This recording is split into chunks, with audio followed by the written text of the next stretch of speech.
Bom dia a todos e todas. Mais uma manhã de reflexão.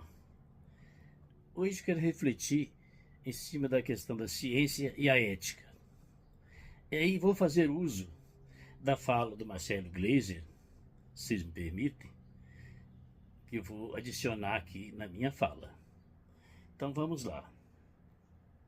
Vai falar sobre um assunto extremamente importante que afeta todos nós, cientistas ou não, que é a questão da ciência e da ética. Por que afeta? Porque a ciência, obviamente, está por todos os lados das nossas vidas, né? A gente fala de ciência o tempo todo, a gente depende de ciência dos computadores, dos aviões, dos carros, das aplicações tecnológicas, dos conceitos científicos, dos GPS, dos celulares. Imagina onde estaria a nossa vida sem nada disso, né? Seria uma vida completamente diferente. A gente vive na era da informação e essa informação é gerada a partir da aplicação da metodologia científica, dos instrumentos científicos e um monte de atividades diferentes, praticamente em tudo que a gente faz. Por exemplo, agora mesmo, eu aqui estou gravando essa aula, gerando informação que está sendo armazenada na memória da minha câmera, e isso daí vai ser transformado num curso que vocês vão poder assistir. Essa transformação, essa transição de informação de mim para vocês está acontecendo por causa da ciência, pelo que a ciência nos permite hoje, com a tecnologia moderna, fazer. Então é óbvio que a gente depende da ciência de praticamente todas as formas da nossa vida. Quando a gente toma um remédio, né? Quando a gente coloca um protetor solar. Por que a gente faz isso? É porque o sol tem ultravioleta. Como que a gente sabe disso? Porque a ciência nos ensina isso. E a ciência nos dá o protetor solar. E a ciência nos dá os antibióticos. A ciência nos dá a vacina. Então a questão da ciência influenciar a nossa vida é óbvio, né? A questão é como que isso daí deve ser feito de uma forma ética. Existem várias conversas que a gente pode ter aqui. Obviamente, nesse curso, nessa aula número 3, não vai dar para cobrir todos os lados desse assunto extremamente complexo, mas a gente vai, pelo menos, ter alguma noção de quais são as questões importantes. A mais importante delas é a seguinte: quando um cientista desenvolve uma ideia nova, quem decide como ela vai ser usada? Né? Então o cientista, por exemplo, desenvolve uma nova tecnologia que pode ser aplicada na genética, pode ser aplicada para transformar o genoma de algum animal ou o genoma humano para curar uma doença, mas também pode ser usada para modificar o genoma humano, para modificar, por exemplo, o código genético de um embrião. Tipo, eu quero ter um filho que tem olho azul, que tem 1,85 m de altura, que seja jogador de voleibol, seja um grande atleta. Então, será que isso é possível geneticamente? Em princípio, sim. A questão é, será que isso é uma coisa eticamente justa? Será que isso deve ser feito? Então, nem tudo que a ciência faz pode ser feito de uma forma impune. Então, na verdade, muito pouco do que a ciência faz pode ser feito de uma forma impune, justamente porque, como a gente tinha falado antes, a ciência afeta diretamente as nossas vidas, né? Então, o que a ciência faz e as tecnologias que são geradas a partir desse conhecimento científico afetam as nossas vidas de várias formas diferentes e, portanto, deve haver uma preocupação ética com relação à prática da ciência e à aplicação da ciência, ok? Então é sobre isso que a gente vai falar hoje. Primeiro, quando se fala, os cientistas, eles que inventaram isso é um absurdo, eles não são morais, isso é uma imoralidade, a bomba atômica, ou as bombas, a guerra biológica, ou os gases venenosos na Primeira Guerra Mundial, que foram inventados pelos químicos na Alemanha e depois na Inglaterra e na França.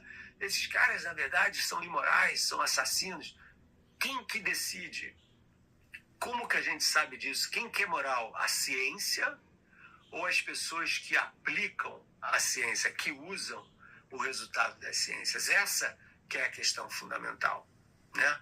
E a questão fundamental, pessoal, por quê? Porque quem decide isso somos nós, são os homens, são os governos, são os políticos, os presidentes, os ditadores, a sociedade, através do processo democrático ou não. Então, a carga moral do uso da ciência, das aplicações tecnológicas que vêm da ciência, não é necessariamente dos cientistas que inventaram isso, mas de como essas invenções são usadas na sociedade.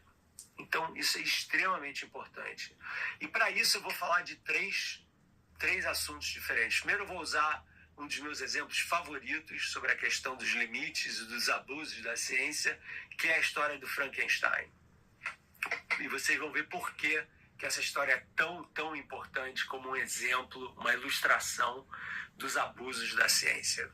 Depois eu quero falar sobre a questão da bomba atômica, das armas nucleares. E, finalmente, eu vou fechar falando um pouco sobre as regras éticas que os cientistas devem obedecer ou seguir absolutamente no trabalho deles e delas, mas nós também, mesmo fora da ciência, também deveríamos seguir como seres humanos numa sociedade funcional e não disfuncional, ok? Então vamos começar falando um pouquinho sobre o Frankenstein. Como vocês sabem, né, o livro Frankenstein, ou o moderno Prometheus, foi escrito pela Mary Shelley no iniciozinho do século XIX, em torno de 1817. Eu acho que ele foi publicado em 1819, ok? E ela era uma jovenzinha ainda, né? O que é interessante dessa história? A gente, quando olha para a história do Frankenstein, né, a gente olha para aquele cara ali, né, que é o Boris Karloff, na versão cinematográfica de Hollywood de 1931. Né? Então a gente fala, o Frankenstein é aquele monstro assassino, destruidor. Mas se você lê o livro, e muito menos gente lê o livro do que assiste o filme, vocês vão ver que o livro, na verdade, é um conto gótico, obviamente, né? Que fala sobre as aplicações da ciência, os limites morais da ciência e a ambição humana. Por quê? Porque a história fala do Dr. Victor Frankenstein, que era um gênio, era um cara genial, que queria usar a ciência de ponta da ética. Olha só isso, pessoal. O Victor Frankenstein queria usar a ciência de ponta da época para resolver um probleminha que todos nós temos, uma das poucas verdades absolutas que todos nós temos, que é o problema da morte. Né? O fato de que nós, seres humanos, e todas as outras formas de vida são mortais. Nós somos mortais e todas as formas de seres vivos são mortais também. Então ele queria usar a ciência da época, do início do século XIX, para tentar driblar a morte. Ok? Então repara só isso. A motivação dele era boa. Ele queria usar a ciência que ele achava que ele podia usar para aliviar o sofrimento humano, né? Porque a perda, a morte, é uma coisa muito dura. Obviamente tem toda uma outra discussão, mas não morrer é muito pior, né? Tem uma discussão complicada e longa, que também não é parte desse nosso curso aqui com relação a isso, né? Mas ele dizia o seguinte: será que a ciência pode fazer isso?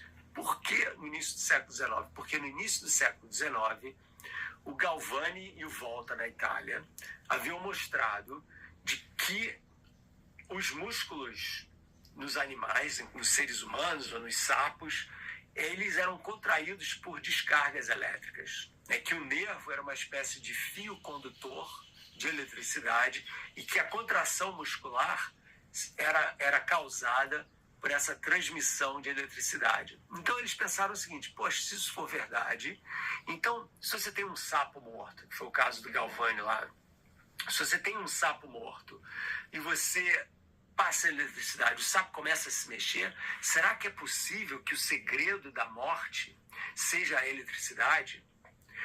Essa era a ciência que estava sendo praticada na época, isso no final, ainda 1780, 1790 e tal, e a Mary Shelley, ela viu uma demonstração pública, uma aula pública de ciência, né, de divulgação de ciência, era super importante na Inglaterra, né, na Royal Institution, na instituição real, que se chamava, em que existia, acho que toda sexta-feira tinha uma aula pública, né, em que alguém ia falar sobre algum assunto, e ela viu isso e ficou completamente fascinada, tanto ela quanto o marido dela, que era o poeta Percy Shelley, E os melhores amigos deles, que é o Lord Byron, também um grande poeta da época romântica lá da Inglaterra. Então os três ficaram fascinados com isso, ok?